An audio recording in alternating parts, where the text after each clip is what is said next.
Our text today comes from 1 John 3, verses 16 through 18.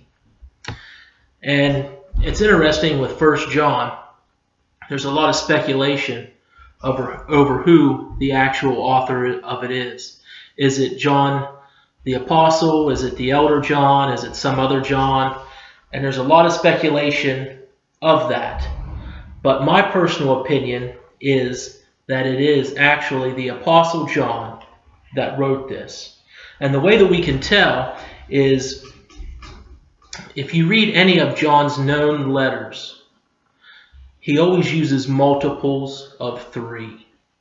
And just John 1, verse 1 says that in the beginning was the Word.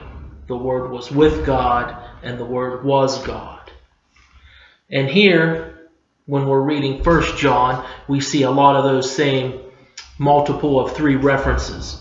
And for instance, I'm going to read 1 John 3, verses 16 through 18 now. And this is out of the Holman Christian Standard Bible. This is how we have come to know love. He laid down his life for us. We should also lay down our lives for our brothers. If anyone has this world's goods and sees his brother in need, but shuts off his compassion from him, how can God's love reside in him? Little children, we must not love in word or speech, but in deed and truth. So what is the main message that John is trying to convey to us here? I believe that the message or the theme of this passage is John telling us that love is an action word. It's something that we do. It's not something that we say. And that love should be evident in our lives. Now, again, I'm going to refer to another Gospel of John, John 3:16. Everybody knows it. It's probably one of the most famous Bible verses. Christians and even some non-Christians alike know what it says. But John 3:16 says, "For God so loved the world, that he gave his only begotten Son, that whosoever believeth in him should not perish, but have everlasting life." So when you read that, it sounds like belief in God is enough. And that's not the case. And James 2:19, it says, "So you believe in one God, good, but even the demons believe and shudder." When the Holy Spirit comes into your heart, there's supposed to be a transformation that takes place. Jesus was quite clear in John 3:3 when he was talking to Nicodemus. When Nicodemus asked him how to enter the kingdom of heaven, Jesus simply said, "You must be born again." Now, how does a person become born again? Well, Romans 10:13 tells us that who shall ever call upon the name of the Lord shall be saved. That's where the sinner's prayer comes from. And when you call upon the Lord, you are praying to him. And you pray to receive Christ into your heart. And at that moment, when you do that, and you do it truly from your heart, and not just from your head, when you truly ask God to come into your heart, he does. And he saves you. And you have been born again. And that new birth is supposed to create in us a new life. We're not the same person that we was. We can never go back and live the way we used to live prior to being saved. Because if we do, or we try to do that, the Holy Spirit will bring such conviction into our heart that we can't do it and be happy about it. We are called to live differently. We are called to stand out. 1 Peter 3:15 says, "Always be prepared to give a reason for the hope that you have, Why would Peter tell us to always be prepared to give a reason for the hope that he had, or that we had, unless he is expecting people to come up to us and ask us what makes us different, what makes us stand out? And that's the kind of change that the Holy Spirit brings. We're not called to fit in. We're not called to be just like everybody else. When we are saved and we are born again, we are to be different. And people are supposed to notice that. Well, how do people notice that we're different? Well, it's by the way we live our lives. It's by the things that we do. It's by the things that we say. People know a difference. They can tell that there's something different about us. And as Christians, that's what we are called to be, is different.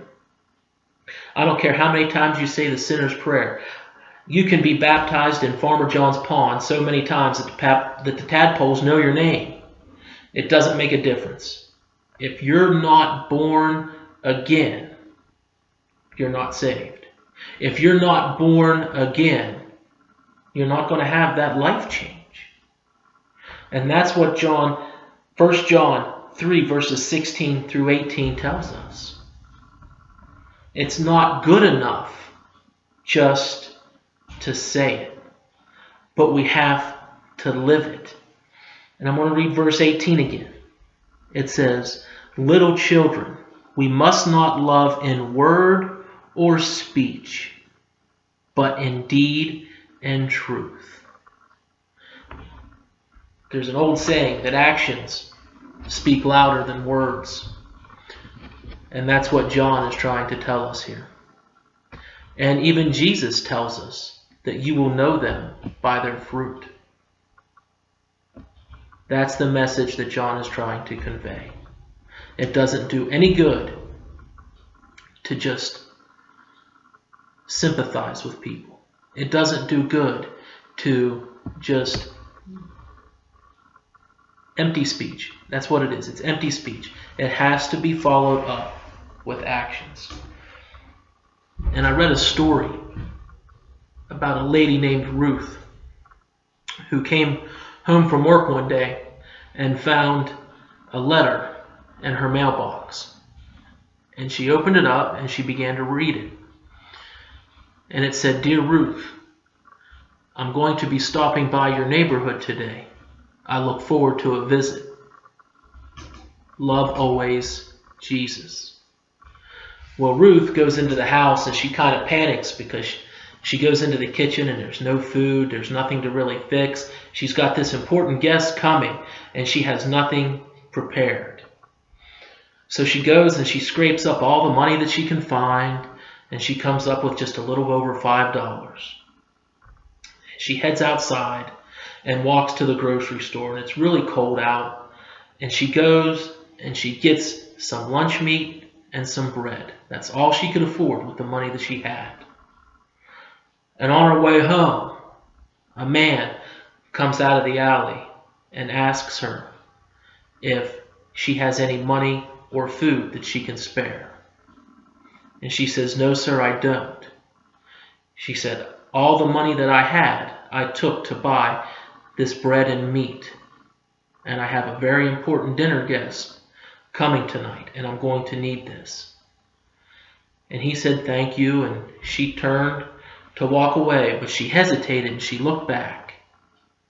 And she walked back to the man. And she told him that he could have the bread and the meat. And that she could find something else in the house to fix. And he was very grateful. But behind hearing him, she heard a woman's voice say thank you. And when she looked behind him, she saw a lady standing there just shivering cold. So she walked over to her and she took her coat off and put it on this woman. And then she went home.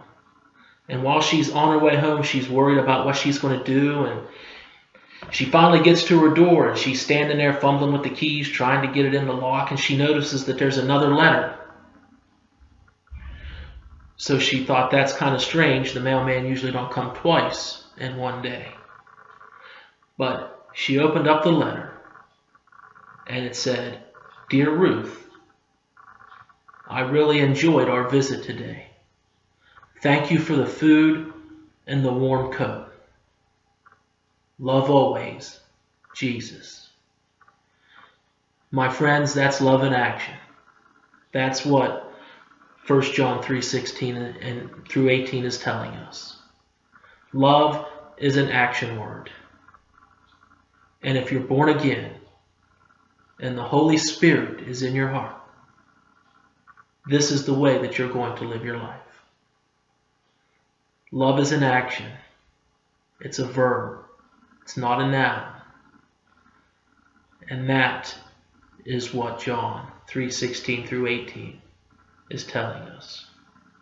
Thank you.